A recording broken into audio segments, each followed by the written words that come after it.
et bienvenue dans ma nouvelle vidéo. Aujourd'hui, je vais vous présenter comment j'ai conçu mes fiches de lecture et comment ces dernières ont-elles évolué au cours de mes travaux. Tout d'abord, on peut se poser la question, quel est le but d'une fiche de lecture? Alors là, je vais vous parler personnellement de moi. Dans mes recherches pour mon mémoire, j'ai donc dû travailler sur de nombreux ouvrages et la fiche de lecture m'a permis de centraliser toutes les données issues des différents ouvrages, ce qui va me permettre à la suite, lors de l'écriture de mon mémoire, de pouvoir référencer, de sourcer toutes les données que je vais donner. Ainsi, au cours de mes travaux, ma méthode s'est transformée, elle est devenue plus sophistiquée, plus personnelle et plus adaptée à mes besoins en tant que chercheuse. Alors moi, je suis Camille Rousseau, étudiante à l'Université d'Orléans en master recherche en histoire, et mon mémoire porte sur l'étude de la ville de Rosières, une ville aux alentours de Bourges. Cette étude porte sur le caractère cosmopolite de la ville qui rassemble de nombreuses nationalités, notamment la nationalité polonaise, mais une ville qui est également marquée par la désindustrialisation. Ainsi, à travers cette vidéo, je vais vous montrer comment j'ai construit mes fiches de lecture et comment ces dernières ont évolué pour être plus adaptées à mes recherches et en quoi elles sont devenues un véritable outil méthodologique pour mes mémoires et pour la préparation de mes entretiens oraux. Alors, comme je vous l'ai expliqué dans ma présentation, mon travail porte sur deux axes, les migrations ouvrières et sur la désindustrialisation. J'ai donc fait le choix de séparer mes fiches de lecture en fonction de ces deux thèmes. Cela me permet de ne pas perdre le fil de mes problématiques propres à chacun des champs et d'avoir immédiatement une vision claire des sources dont je dispose sur ces deux thématiques. J'ai donc créé une fiche de lecture sur l'immigration que l'on voit ici et une fiche de lecture sur la désindustrialisation qu'on voit ici. Dans chaque fichier, chaque ouvrage correspond à une thématique. Cette organisation des fichiers est donc essentielle pour que je puisse m'y retrouver. En effet, lorsque j'étudie un nouvel ouvrage, je sais directement s'il est plus en lien avec le thème de l'immigration ou celui de la désindustrialisation. Et donc aussi c'est plus facile pour retrouver des informations que j'avais notées, car je sais directement si l'information que je cherche est plutôt sur l'un ou l'autre des thèmes. Alors comme je viens de vous le dire, j'ai créé deux fiches de lecture. Au début, mes fiches de lecture répondaient à un modèle très scolaire qui m'avait été enseigné par mon professeur d'université en cours de méthodologie. Et cette méthode est très visible dans la fiche de lecture sur l'immigration, qui est la première fiche de lecture que j'ai créée et que nous allons donc voir maintenant.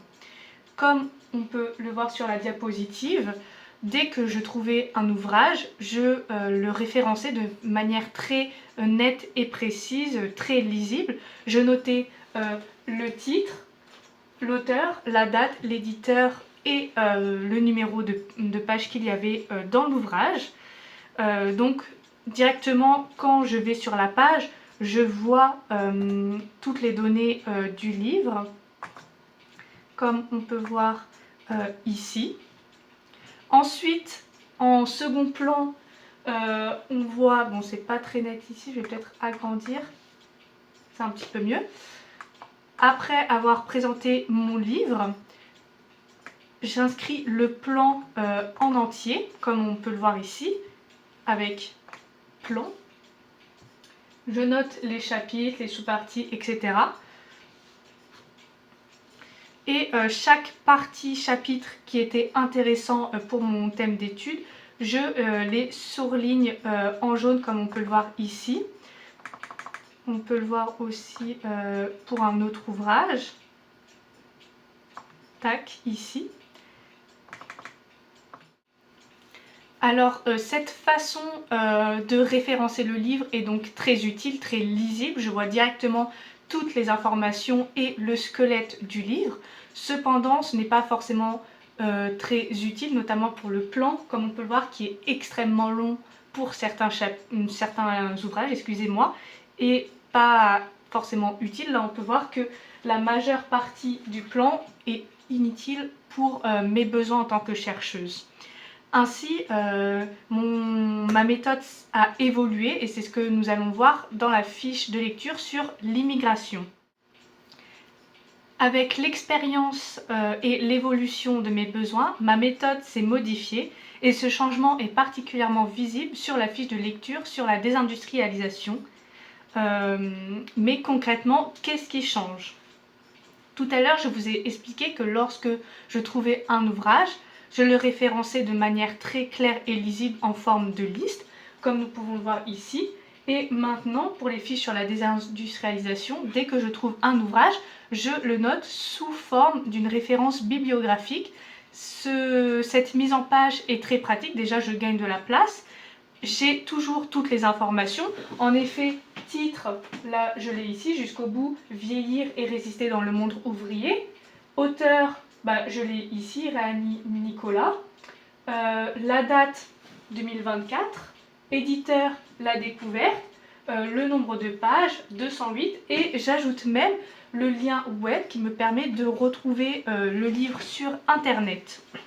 Cette méthode est également un gain de temps car j'ai directement ma référence bibliographique, donc je n'ai plus à la faire.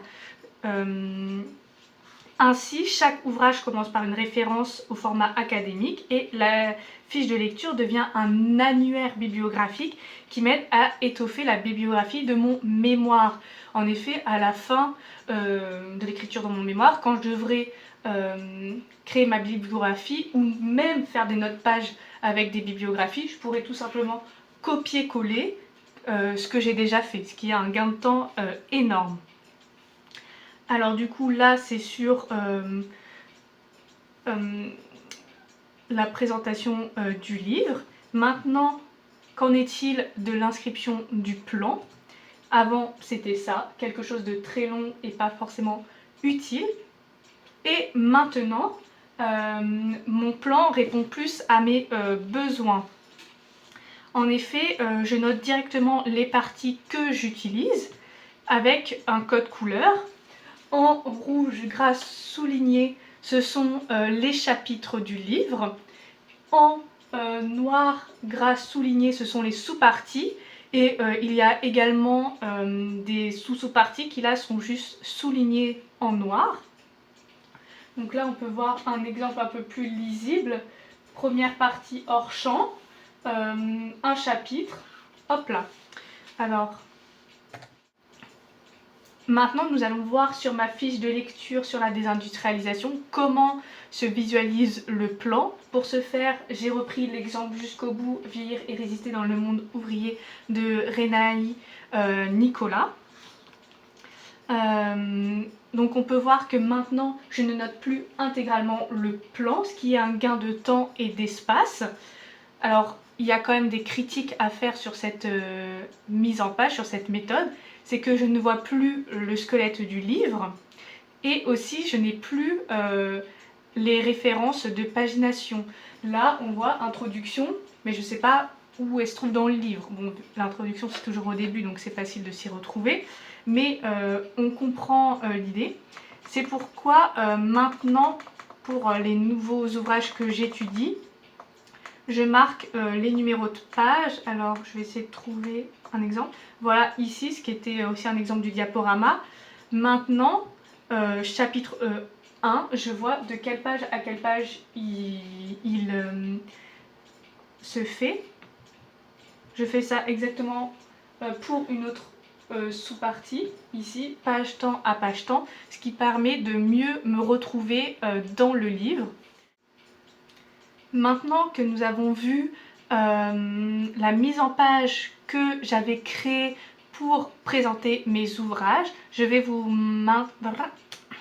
Maintenant que nous avons vu les codes visuels de référence des ouvrages que j'avais élaborés, nous allons voir le système de couleurs que j'ai mis en place afin d'analyser et de hiérarchiser les informations que j'ai récoltées. Pour ce faire, j'ai mis en place un code couleur, le même code couleur que j'applique dans mes cours. Alors, quel est ce code couleur? Tout d'abord, il y a le violet. que je mets pour toutes les dates, comme ici on peut le voir. Il y a le bleu qui ressort très mal ici pour tous les noms de personnes. Et ensuite il y a le vert pour toutes les définitions. Ce code couleur m'aide à mémoriser rapidement, à récupérer d'un seul coup d'œil les informations que je veux. En effet, si je cherche le nom d'une personne, mon œil, c'est directement qui va devoir trouver du bleu. Pareil pour si je cherche une définition, une date, etc. Ou aussi, là on ne le voit pas, mais dès que je souligne, que je mets en rouge, c'est que l'information est très importante. Et cette méthode de couleur permet de structurer ma prise de notes. En effet, c'est plus attractif d'avoir différentes couleurs dans un document qu'un document tout blanc, sans même mis en gras, etc. C'est plus ennuyant pour l'œil. Mais ce n'est pas tout, j'ai également mis en place un nouveau code couleur que je vais vous présenter dès maintenant. La création de ce nouveau code couleur répond à de nouveaux besoins qui ont surgi à la suite de mes recherches. En effet, ce code couleur va me permettre de créer mes entretiens oraux, mais également d'améliorer mon écriture de mon mémoire. Ainsi, j'ai mis en place 3 nouveaux codes couleurs répondant à ces différents besoins. Tout d'abord, j'ai le jaune fluo qui, là, dès que je croise du jaune fluo dans mon document, je sais que je devrais l'utiliser pour la création de mes entretiens oraux. En effet, les ouvrages m'offrent de nouvelles pistes d'interrogation pour la création de mes entretiens oraux. Ils m'ouvrent sur de nouvelles idées ou au contraire, ils peuvent accroître certaines idées que j'avais eues. Et c'est pour ça que je souligne certaines parties en jaune fluo. Ensuite, j'ai le surlignage gris qui là correspond à des données historiographiques que je pourrais réutiliser soit dans l'introduction ou dans une autre partie de mon mémoire. Et donc ce surlignement permet de retrouver plus facilement ces données. Enfin, le dernier surlignage que j'ai créé dernièrement en vert correspond à toutes les pistes que je pourrais étudier dans mon sujet de mémoire, auquel je n'avais pas forcément pensé et qui vont me permettre d'élargir mes idées d'études. Ainsi, mes fiches ne servent pas seulement à lire un livre, elles deviennent de véritables boîtes à idées, comme l'illustre le cas du surlignage. Elles influencent mes questionnements, elles me permettent d'élargir mes idées et mes questionnements, et elles nourrissent mes hypothèses de travail. C'est un outil dynamique qui permet d'avancer dans mes recherches, même quand je ne suis pas encore en phase d'écriture, comme on peut le voir avec le surlignage en gris, qui me permet de me projeter dans la phase d'écriture. Enfin, maintenant, je vais vous présenter concrètement qu'est-ce que je note dans mes fiches de lecture et comment je les note. Alors, pour ce faire, à chaque fois que je trouve une information intéressante dans un ouvrage, je note cette information, mais ce que je fais avant de la noter, c'est que je note le numéro de la page, ici par exemple page 24. Comme ça, je sais exactement où retrouver l'information que j'ai notée.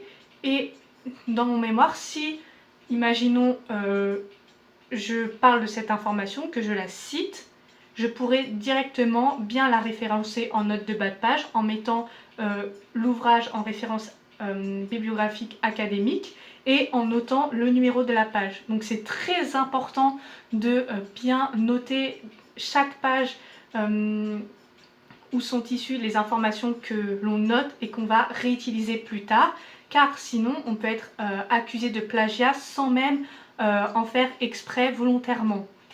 Donc c'est très important de noter ces numéros de page que je fais toujours avant de noter une information, et quand je le fais pas, c'est que tout simplement c'est sur la même page, mais c'est essentiel et je fais ça sur toutes les informations que je note le numéro de la page.